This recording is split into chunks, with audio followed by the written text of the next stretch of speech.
one day somebody does something unspeakable to someone else, to someone you hardly knew, and you do something about it because you can. This story is brought to us from ABC News. President Donald Trump said in his speech to a joint session of Congress that he'll work to protect and support police. But his words set off a backlash that included a Democratic lawmaker accusing him of the height of hypocrisy, and a former Capitol police officer noting that Trump pardoned 1,500 people who attacked him and his colleagues during the January 6th insurrection.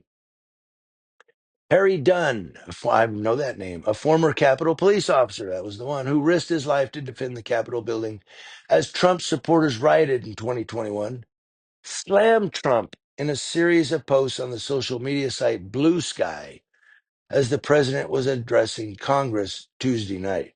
Quote, Trump threatens public safety, Dunn said in one post. In an expletive laced post, the 41-year-old Dunn wrote in all capital letters, "You pardoned our attackers." During his speech Tuesday night, Trump did not mention the insurrection, of which, according to the House January 6th committee's final report, he allegedly engaged in a criminally multi-part conspiracy to overturn the lawful results of the 2020 presidential election and failed to act to stop his supporters from attacking the Capitol. In his address, the president spoke about getting police officers nationwide the support, protection, and respect they so dearly deserve. It's huge.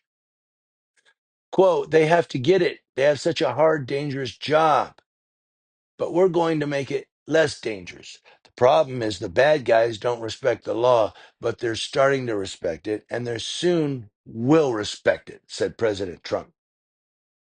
In the first 2 months of 2025, at least 58 police officers have been shot in the line of duty, including 8 who were killed, according to a report released on March 3rd by the National Fraternal Order of Police. The report showed that the number of police shootings is down 11% from this time in 2024.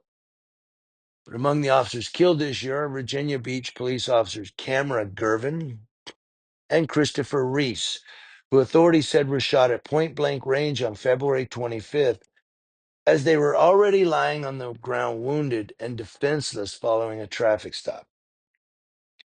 The suspected killer, who police said died from a self inflicted gunshot wound, was identified as 42-year-old John McCoy III, a convicted felon. Trump said that one of the first steps he has taken since returning to the White House is signing an executive order requiring a mandatory death penalty for anyone convicted of murdering a police officer. Quote, and tonight, I'm asking Congress to pass that policy into permanent law, said Trump. Now, Trump cited the March 25th, 2024 fatal shooting of New York police officer Jonathan Diller, who was gunned down while conducting a traffic stop in Queens, becoming the first NYPD officer killed in the line of duty in 2 years. The suspect, who was shot and wounded by Diller's partner, was identified as 34-year-old Guy Rivera. Rivera has pleaded not guilty to a murder charge and was previously arrested 21 times, according to police records. He was also arrested in the fatal shooting was 41-year-old Lindy Jones, who was in the car with Rivera at the time of the shooting. Jones pleaded not guilty to a charge of being a criminal in possession of a weapon and possession of defaced firearm. Jones had 14 prior arrests, including attempted murder and robbery, and was out on bail in connection to a separate crime at the time of the shooting, according to police records. Quote, we're going to get these cold-blooded killers and repeat offenders off our streets, and we're going to do it fast. Got to stop it, said Trump. He attended Diller's wake.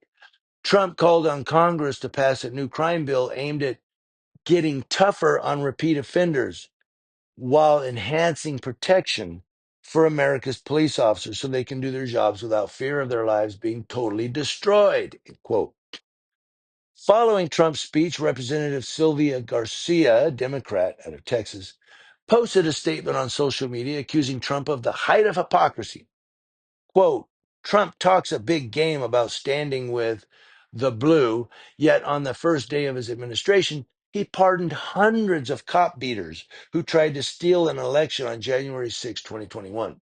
Representative Judy Chu, a Democrat out of California, who walked out of Trump's speech with other Democrats, also took to social media posting, Trump insults the American people by saying, let's bring back law and order, among his first acts as president, pardoning 1,500 violent felons involved in the January 6 attacks on our U.S. Capitol and democracy.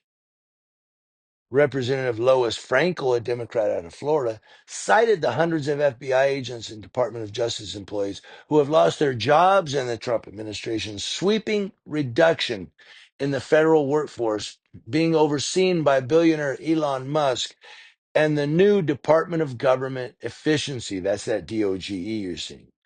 Quote, purging hundreds of FBI and DOJ agents who investigated the January 6th insurrection, career law enforcement officers, not political appointees, does not make us safer or more secure or prosperous, said Frankel.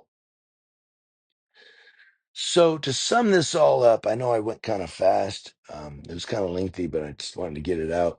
But to sum it up and put it in a can, President Trump is saying he wants to pass these bills or make this law to make the law enforcement career safer and help police.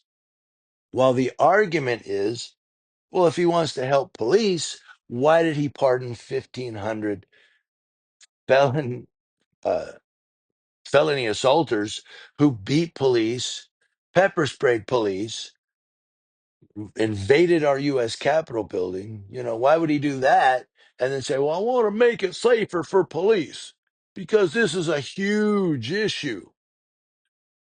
Well, if it's so huge, then you wouldn't have pardoned the 1,500. I don't know. I might get some kickback on that from people, but some pushback. But I want to know what you all think. Um, I don't know. I don't want to get into the political argument because then subscribers start leaving, and you're all like, but it's a fair argument. It's a fair argument. Trump wants to make it safer for police, but pardons these guys who attacked police. I don't know.